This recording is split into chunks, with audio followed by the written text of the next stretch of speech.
Take you around Dog Nation in 90 seconds. This is DN90. Hello, everybody. I'm Brandon Adams. As you can tell, we are in Athens on a Tuesday night where just a little bit earlier, Georgia finished up its practice and a few Georgia players met with the media. Among them was Georgia defensive back Mark Webb. Now, Webb is an interesting story in that he was a part of Georgia's heralded 2017 signing class. One of the things that makes Webb stand out from that group is at the time, 17 of the 26 signees there in 2017 were from the state of Georgia. Webb and his good friend and cousin DeAndre Swift were a bit of outliers at the time because they hailed from the state of Pennsylvania. A lot has changed since then, though. Georgia has signed a lot of guys from other states the last couple of years. Mark Webb said today that it's actually kind of something that fills him with some pride, knowing that he and his cousin Swift kind of started that trend. Here's what Mark Webb had to say a little earlier. Right.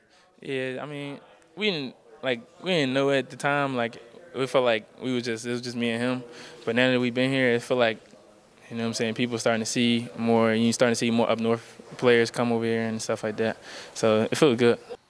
And of course, speaking of DeAndre Swift, Swift feels very much the same way, that he likes the idea that now Georgia is not just a program that's nationally known, but it's a program made up of players from all around the country. Here's Swift. Yeah, I think, especially speaking for Philly, that's big for us. I think as years get on, we've got a lot of people coming out of Philly with basketball, football. We're just starting to shed a lot of light on Philadelphia as a city. I mentioned before that Webb and Swift started a bit of a trend for UGA.